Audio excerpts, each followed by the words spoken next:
I've got 1:01 Eastern Time. And again, this is Tina Diamond from OSEP. And you're calling into the OSEP TA&D Program Performance Measurement webinar.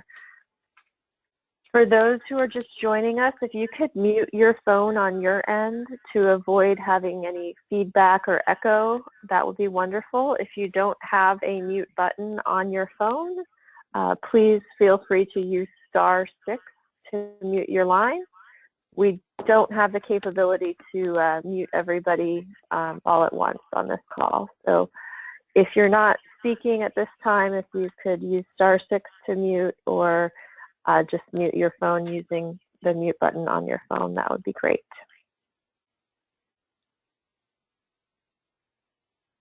All right, I see a few more people are just logging in, so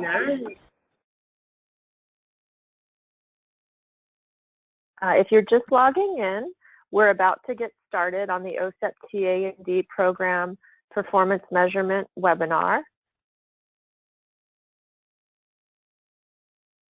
This is Tina Diamond from OSEP. And again, if you're just joining the call, if you could mute your phone on your end, either by using the mute button or by hitting *6, we'd appreciate that. It'll keep us from having any interference or echo on the line. So good afternoon. Again, this is Tina Diamond from OSEP. I am just recently taking over the TA&D program as the TA&D lead here at OSEP, and I'm looking forward to working with everybody in the TA&D program throughout the coming year. But again, thank you for joining us for today's webinar. This is an important session for us to cover the reporting requirements for GEPRA and the data collection process involved in that. Before we get too far in, I'm going to just check and see who we have with us today. As you know, we do a full census of all of our TA&D centers for the GEPRA performance measurement process. So I'll check and see. Do we have anybody from the IDEA partnership on the line? And if your phone is muted, you could just type in the chat pod. That would be great.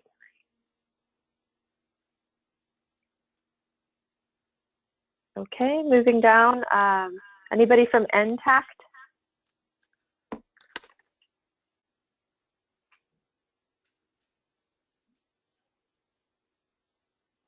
Okay, how about NCEO? Hi there, it's Martha Thurlow here. Hi Martha, welcome. Thank you. How about CSIP?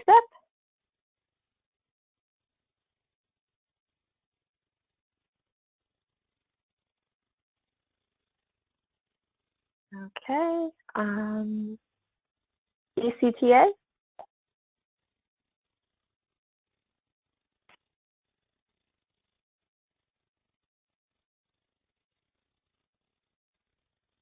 No one from ECTA. Okay. NCII?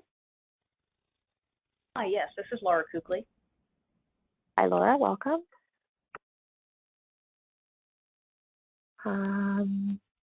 NCSI? Hi, Tina. It's Michelle Robins. Welcome back, Michelle. Thank you. How about PBIS?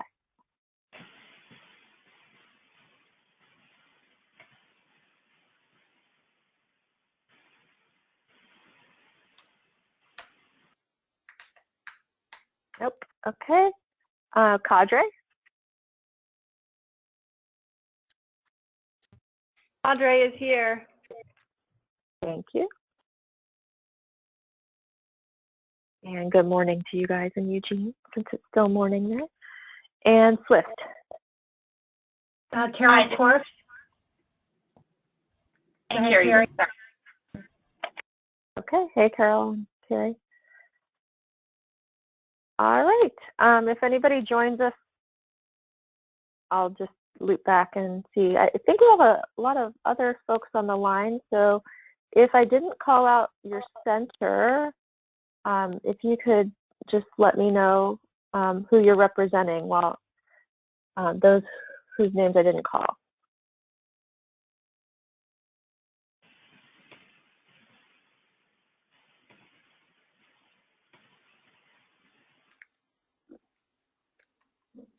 Tina, this is Patty. Larry and I are here. Great, thank you. Okay, I think we have most of our folks are here, so we'll move right along. Again, Tina Diamond from OSEP, and just want to start off by thanking everybody for your participation today and for doing all you can to make this a useful process. Before we go through the slides, I also have a few people I wanted to thank. I wanted to thank Pat Gonzalez, who is at OSEP and serves as the contract lead for the GEPRA process. And also want to thank Patty Baraxis and Larry Law from the study group, who serve as the contracting organization that oversees this process and works in partnership with us. And then also Jennifer Reed from AIR, who is assisting today with all of the logistics for the webinar, and will be getting this posted after the fact for anyone who could not participate today. So thank you to all of you, and also feel free to chime in throughout the discussion today if there's questions that come up that you can respond to. I would appreciate that. Again, because I'm new to the TA&D process as the lead, I will be looking to Patty, Larry, and Pat for their background and their extensive knowledge of this if there's questions that I can't answer.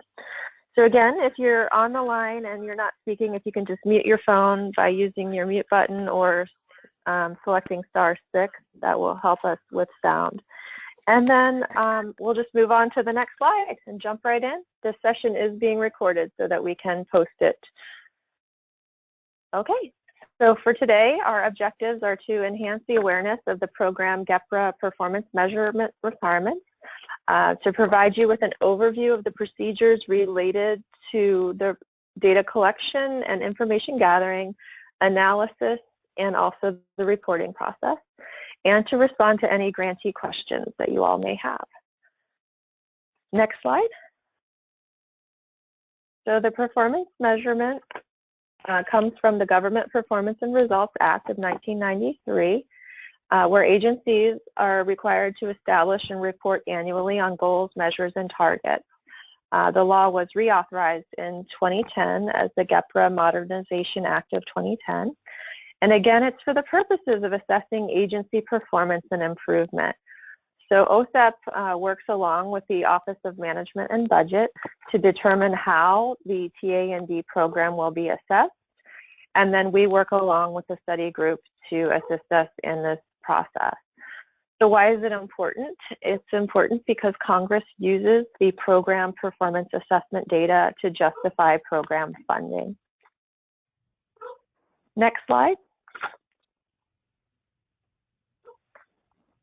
So here is some additional information about performance measures.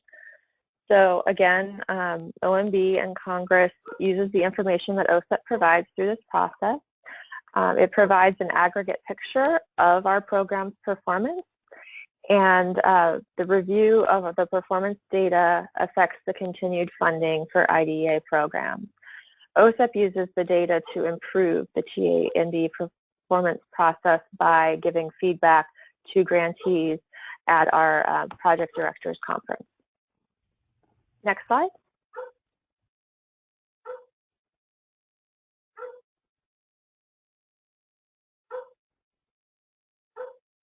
There we go. So just again, if you're a grantee in the TA&D program, you probably already know this, but the purpose of our TA&D program is to promote academic achievement and to improve results for children with disabilities by providing technical assistance, supporting model demonstration projects, disseminating useful information, and implementing activities that are supported by scientifically based research. Next slide.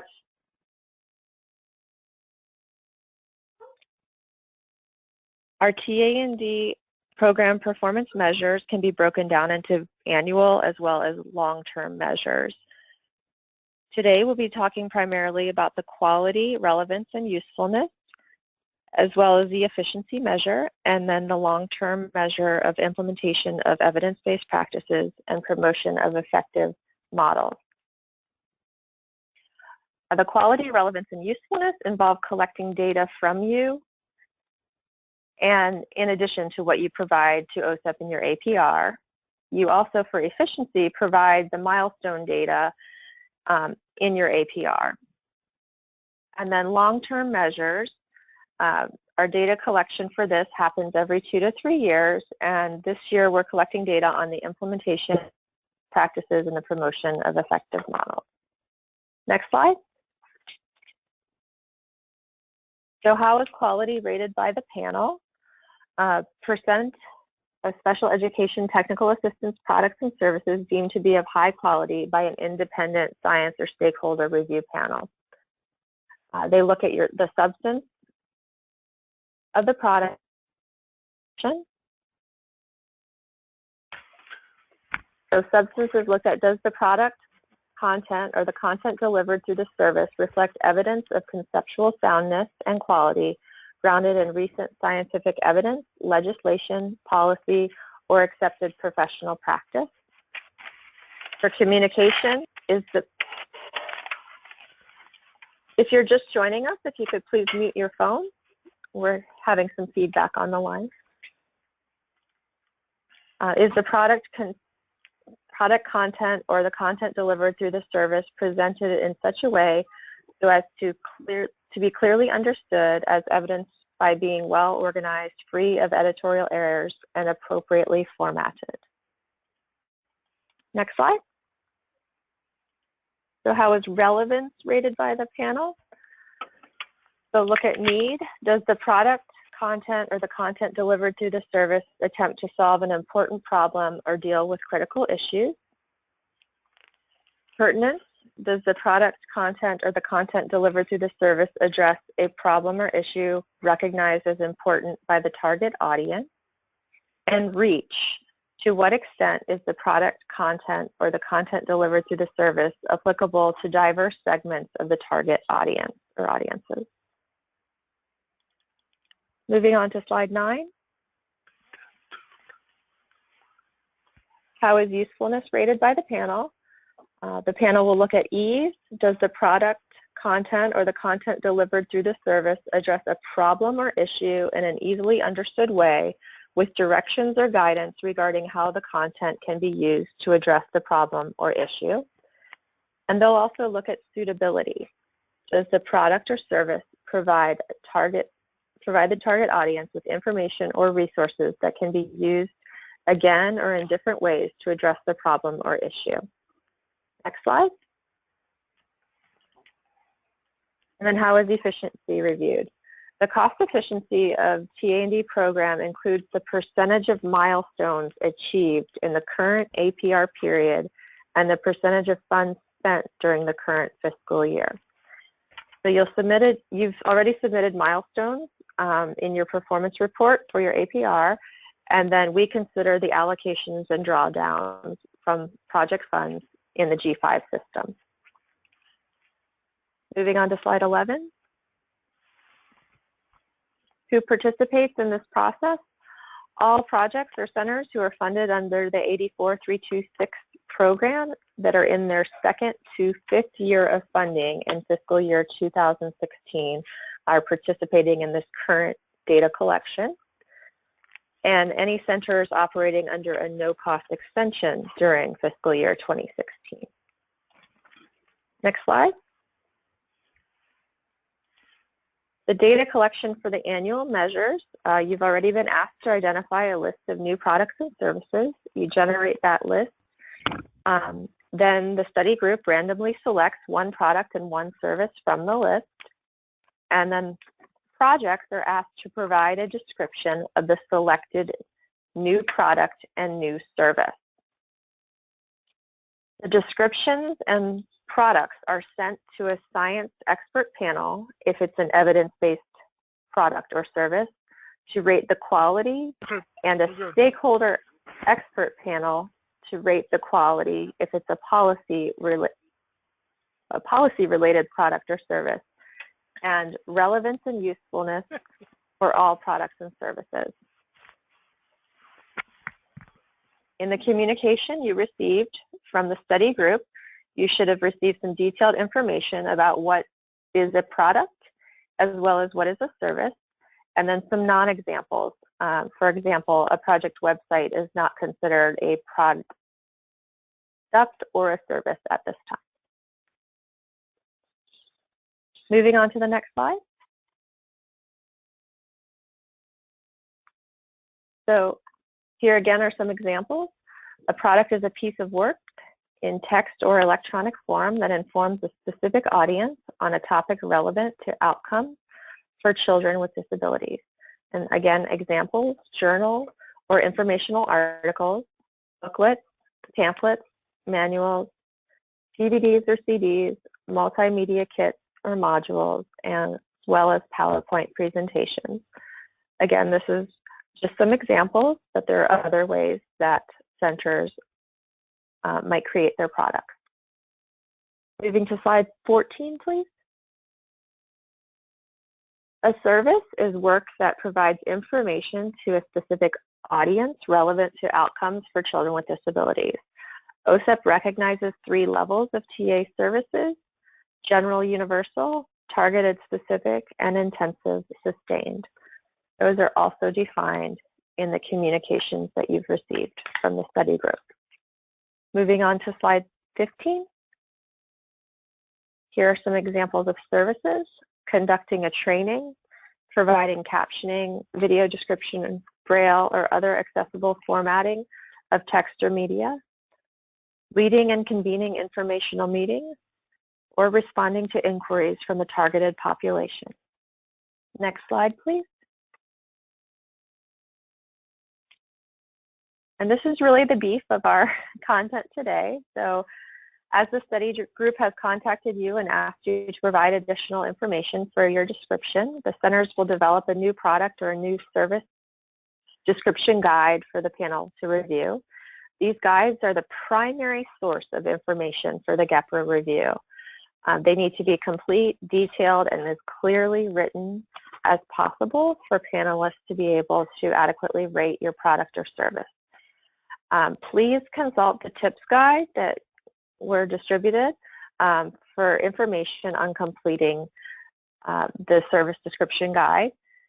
It's important because we want you to do the best you can to describe your product or service in a way that the panel can make the best assessment of the quality, relevance, and usefulness. Keep in mind that if you have questions about how to complete this guide, the study group staff are always available and willing to have a conversation with you about the task. And if you can submit something to them ahead of time, they'd be happy to review a draft of your response and give you feedback for areas where you might want to provide a little bit more detailed information. Moving on to slide 17.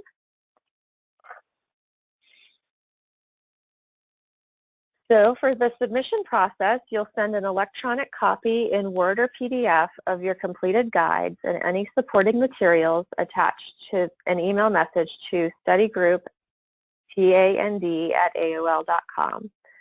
Be sure that any URL addresses where supporting materials can be found are clearly marked. So if you want the panel to look at URLs, you need to make sure that that information is very clear.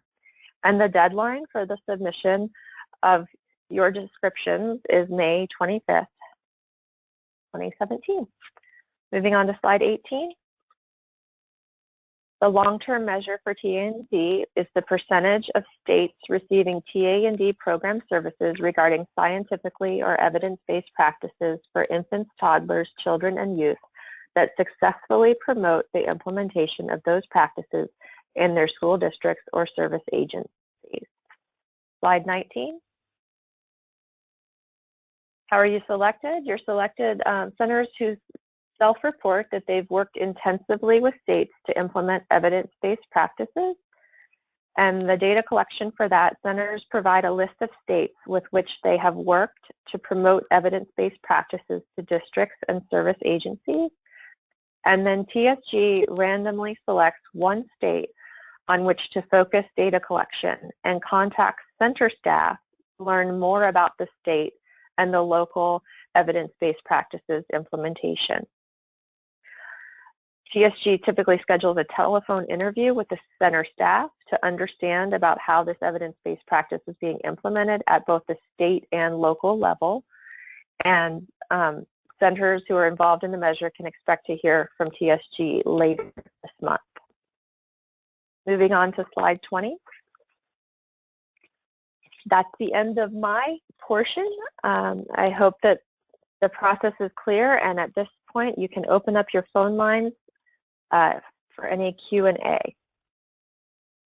Patty or Larry or Pat, would you like to make any additional comments?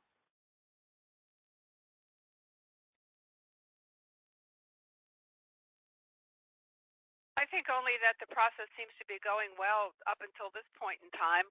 Yeah, Tina, you're right. We've gotten lists of new products and new services from every center, and we've made a random selection of one new product and one new service.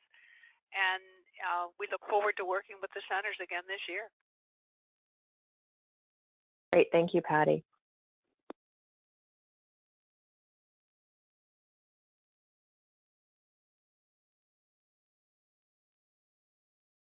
So I'll wait just one more minute to see if there's any additional questions from the centers participating. If you have a specific question that you don't want to ask on the line today that's just dealing with your center, feel free to contact your project officer or contact Patty and Larry directly, and we'll be happy to respond to specific questions. Tina, this is Pat Gonzalez.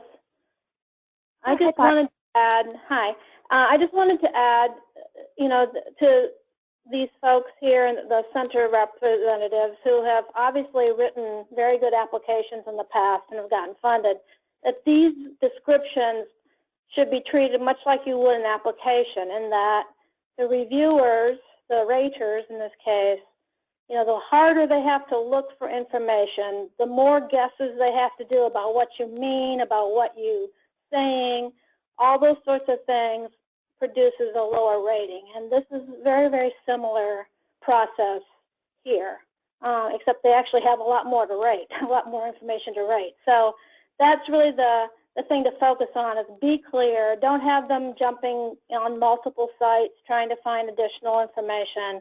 Be complete. Be specific, and that's what I'd really encourage folks to do. Great, thank you for that. I've heard similar feedback that it's best to get as much information into your description as possible, that reviewers can get frustrated if they have to seek out information by going to additional websites or trying to figure out what column on the website somebody was referencing. That the more specific you can be in your description, the better the rating.